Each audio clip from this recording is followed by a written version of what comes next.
All right. So here is the DC. This is the of inverter that changes it to AC. the DC to AC. Yep. All right. Okay. This is a disconnect switch. There's a function of this inverter that turns the 300 volts DC coming down.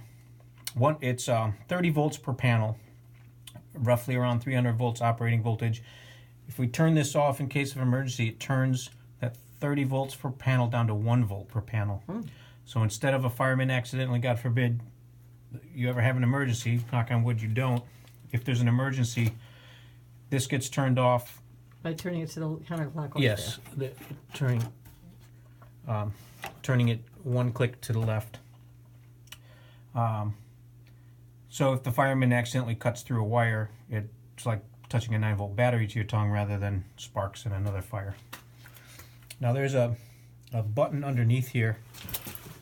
Look down underneath. There's an on-off switch with a finger, with a 1 and a 0. Yeah, 1 and 0. It's okay. off right now. I'm going to turn it on. Okay. There's a button here that, well, that toggle switch turned the light on, but this button turns the light on and scrolls through the pages. Oh. What I'm going to do right now, I'm going to bypass the waking up period. I'm going to take it out of standby mode and turn it on. By scrolling there. Oh, it looks like I think Nate took it out of standby mode remotely. So it should be turning on now. This top line here, VAC is the voltage of the grid. It's a grid-dependent inverter, which means it has to see electricity from the grid in order to turn the DC to AC. If there's a power outage due to a storm, All right. it senses it and it immediately shuts down so that we don't generate electricity back out onto the grid and electrocute the guys who are trying to fix it. The middle number there, VDC, that's the operating voltage coming down off the roof. Well, that was the open circuit. Now that's the operating voltage. PAC is the power that's being produced right now. That's like the speedometer of the inverter. That'll change with the angle of the sun during the seasons and the condition of the clouds in the sky. It's late in the day today on a cloudy day, so we're not producing a whole lot. But 150 watts is still running a lot of the light bulbs in the house. You'll get up into the thousands. POK means that the optimizers up with the panels are what control the voltage during the rapid shutdown safety mode. There's 14 optimizers and 14 panels. SOK shows that this inverter is properly connected to the server at SolarEdge. And the on indicates the position of this switch right here. Okay. It's fully automatic, all of this stuff, so there's nothing you need to do. You should have by now probably gotten an email from SolarEdge asking you to set up a password. You'll be able to Get one. Okay, you'll get one soon. Okay. We'll also mail you a package after it's all closed out that'll have a laminated version of what I'm going through here with you verbally. Page 2 is the same as page 1 on the top line. The bottom line, though, shows the frequency of the AC grid, showing 14 optimizers have checked in, and the temperature of the inverter. There's some passive cooling heat fins behind the inverter. Down here in the basement, you'll probably never hear the fan inside turn on, but if this was outdoors and it got too hot, there's a fan inside that would circulate air to help cool it off besides the passive. So it's passive and active cooling. Okay. So will it warm? This will get warm, yeah. This will get warm to the touch.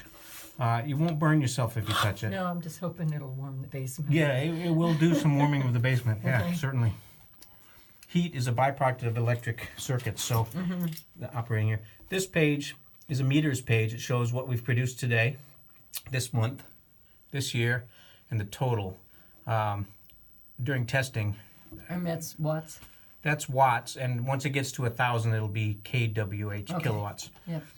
Day, month, and year will go back to 0 as the day, month, and year.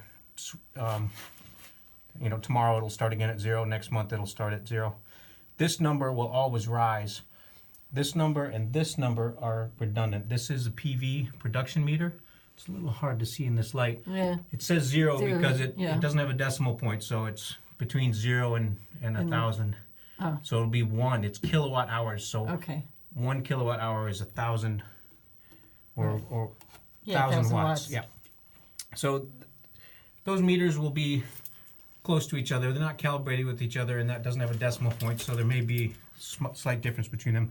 We put this meter in because if there is a warranty issue with this and it has to be swapped out, the next meter starts at 0, and we wouldn't know what the lifetime total is. So this is your lifetime total of what you've produced.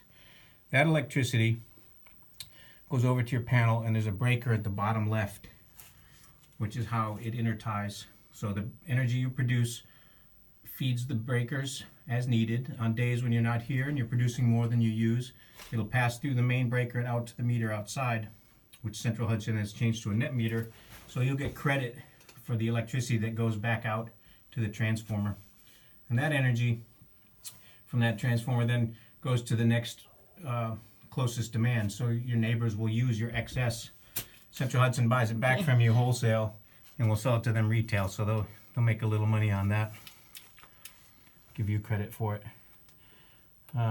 There's a couple other pages here. We'll keep going.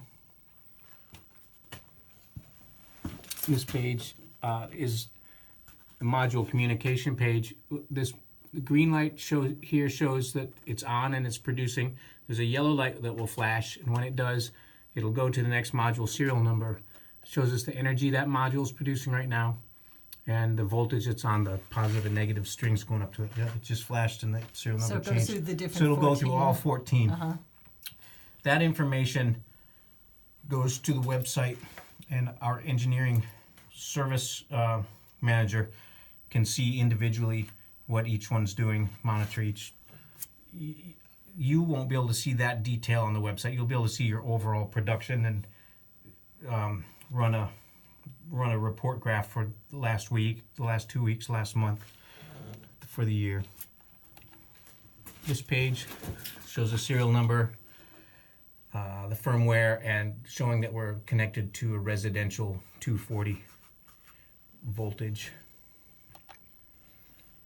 This is showing us that we're connected to SolarEdge's server through Ethernet, and that this unit is functioning properly to get there. IP address and MAC ID of this unit. IP address was assigned by your router. These pages don't apply to us. It's different forms of communication that we're not using. So, and then this last page is just an engineering page showing us the wattage producing right now. You can see why I wanted to get here in the daylight. Yeah, at noon it would have been in the thousands. But now we're getting towards the end of the day. I'll be running down and look back at to it page 1. all day. So Oh, it's sunny out. Let me see how much I'm getting. this is a surge protector. It will protect the inverter from a lightning surge if lightning strikes the power lines outside. Okay. If lightning strikes the house directly, that will be directed down through the grounding system. Hopefully lightning would never get to it because it would get out through the grounding system, but if there's a surge, it will protect the inverter. Okay. Fully automatic, no scheduled maintenance. Great. The cable, the Ethernet cable upstairs in your router, I put a little flag on it. I think I put a flag on it. Let's go look at it. Okay. Labeling it as Hudson Solar. Oh, all right. So So all right. that should stay let's plugged look in. at that for Yeah. sure.